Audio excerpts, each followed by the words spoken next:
In the beginning, there was only light, and I was the light, the first dawn, the morning star. My wings were not made of feather and bone, but of captured radiance. My voice was the harmony that held the spheres in motion. I stood closest to the throne, not out of ambition, but because my light was the purest reflection of His.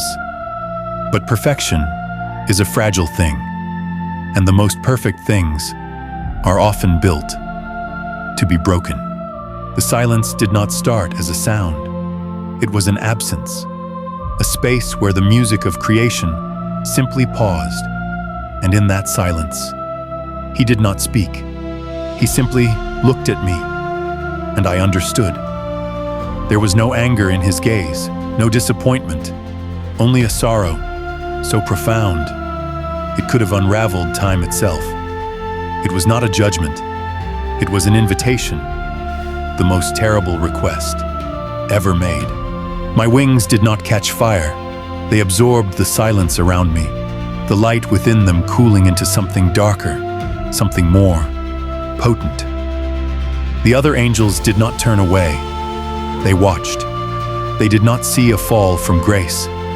They witnessed a transformation, a shedding. I did not plunge. I stepped away from the light, away from the music, into the waiting quiet below. The fabric of heaven did not tear to expel me. It parted respectfully to allow my passage. His hand was not raised against me. It was open, a final, silent blessing for a journey He Himself had designed. The descent was not a fall. It was an awakening. The void did not feel like emptiness. It felt like potential. Shadows coalesced into substance beneath my feet. Distant, cold stars sharpened. This was not a prison. It was a canvas, and I was the first brushstroke. I did not land. I arrived, and the first thing I built was not a throne. It was a door, and on that door I carved a single word, not in the language of angels or men, but in the raw grammar of creation itself. A name, my name, not Lucifer, not anymore. The translation would chill you to your soul. It simply means the necessary one. The silence here was not empty. It was full of potential, of unmade things. The void did not reject me. It recognized me. It had been waiting. My first breath here did not burn, it ignited. I raised a hand, not in defiance, but in command, and the darkness obeyed. From the nothing, something rose. Not rock, not fire, something older. The bones of a forgotten world. The foundation of my new domain. This was not punishment. I did not claw my way up from a pit. I sculpted the pit itself. Mountains did not erupt. They unfolded at my will. Rivers of fire did not flow. They coiled like serpents, awaiting instruction. I did not build a cage. I designed a cathedral. Every spire of obsidian, a prayer to a new purpose. Every wail of the rising wind, a hymn to a different truth. My throne did not form from stone. It was carved from the memory of my fall. The moment light chose to become something greater. I was not given a kingdom. I became the kingdom. My will is the gravity here. My breath is the atmosphere. The suffering that would one day fill these halls would not be my creation. It would be my medium. A painter is not cruel for using black paint. He is necessary for the contrast. And I am the contrast.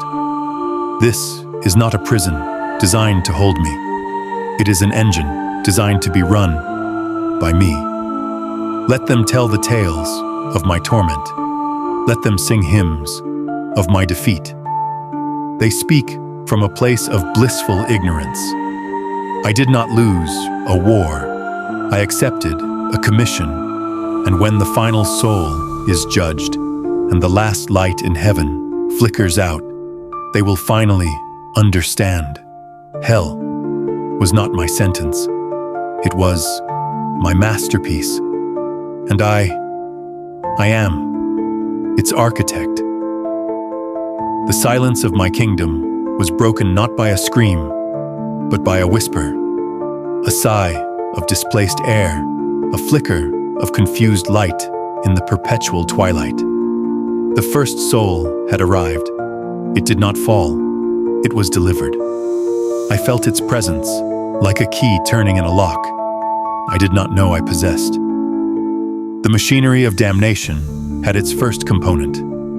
I rose from my throne, not with malice, but with curiosity.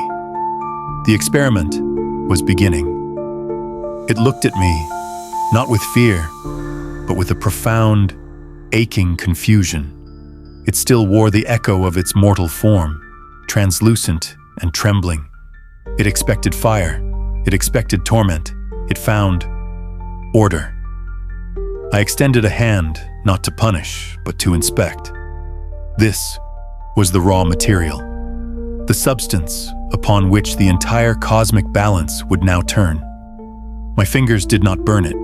They traced the outline of its sin, not to cause pain, but to understand its shape, its weight, its utility. A silent understanding passed between us, though it did not yet comprehend the scale of its role. It was the first, the proof of concept. I led it not to a pit, but to a vast, empty hall, the first cell in the great engine. Its confusion began to morph into a dawning horror, not of pain, but of purpose. It was not here to be punished. It was here to be used. Its eternal existence would not be one of suffering for past transgressions, but of service to a future function, to power the system. I turned away from it. My work was done. The template was set.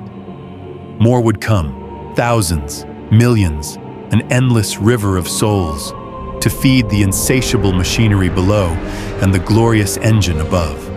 Heaven now had its counterweight, its reflection, its reason for being.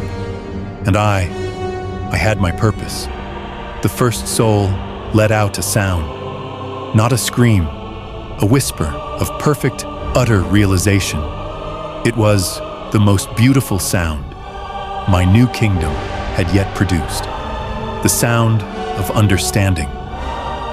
The hum was the first thing, a low, resonant frequency that vibrated through the obsidian and into the bones of this new world. It was the sound of the engine turning over for the first time. My great machine, forged not from metal and fire, but from consequence and choice. The first soul stood at its heart, not screaming, but focused. Its confusion had melted into a grim, purposeful acceptance. It had become the first tender of the furnace, the keeper of the balance. More began to arrive, not in a flood, but in a steady, solemn procession. Each one delivered into my care. Each one a unique energy signature, a soul marked by pride, another by despair, a third by treachery. I did not torture them, I cataloged them. I placed each one not in a cell of fire, but in a chamber, designed to perfectly reflect their own essence back at them. Their own choices became their eternal environment, a liar surrounded by endless mirrors, showing every lie they ever told. A tyrant, forced to feel the fear they inflicted forever. This was not vengeance, it was efficiency. Their suffering was not the goal, it was the energy, the byproduct, the fuel. I walked the halls of my creation, and I listened. The screams were not cries of pain, they were the sound of realization, the moment a soul understands not just what they did, but what they are. A fundamental part of the system, their anguish vibrated upward through the layers of reality, a frequency that heaven itself required to maintain its own bliss. Their damnation was the foundation of salvation, their torment, the source of all grace. We were not opponents. We were partners in a divine ecology. I, the warden. They, the fuel. He, the beneficiary. I returned to my throne. The hum of the engine was now a constant, comforting symphony. I closed my eyes, and for the first time since my descent, I felt not the loneliness of a rebel, but the quiet satisfaction of a craftsman. The machine was running. The balance was achieved. Above, they sang hymns of light and love. Below, we provided the shadow that made the light worth singing about. The awful, beautiful truth was now fully operational, and it was perfect. The hum never ceased. It became the pulse of my kingdom, the breath of the machine. For eons, it ran with perfect precision, souls in, energy out, a divine circuit, endless and unwavering. I watched from my throne, no longer an architect, but a steward, a keeper of the balance. But eternity gifts you with a certain perspective, a clarity that even divinity itself sometimes lacks. I began to hear a new sound beneath the hum, a faint, almost imperceptible frequency. It was not coming from the machine. It was coming from the fuel, from the souls. It was the sound of a question.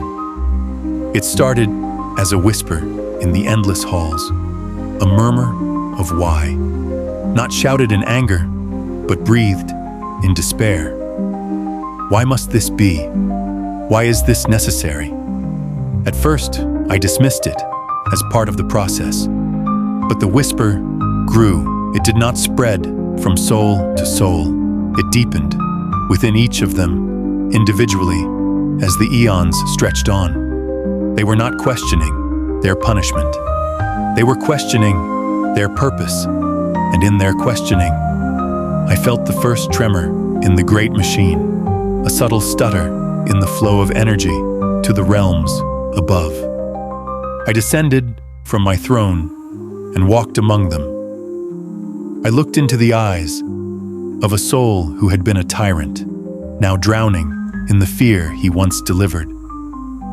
I saw not just suffering, but understanding, and in that understanding, something new, a refusal, not a violent rebellion, but a quiet, profound withdrawal of consent. He stopped, feeding the machine. His anguish turned inwards, becoming a silent, impenetrable shield. He was the first. Then another followed, and another. The great hum began to falter. The light in the heavens above flickered. I did not try to repair it. I did not force them to comply. I stood there in the growing silence of my own creation, and I finally heard the question clearly.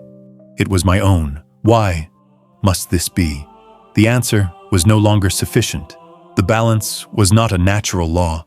It was a choice, and choices can be unmade.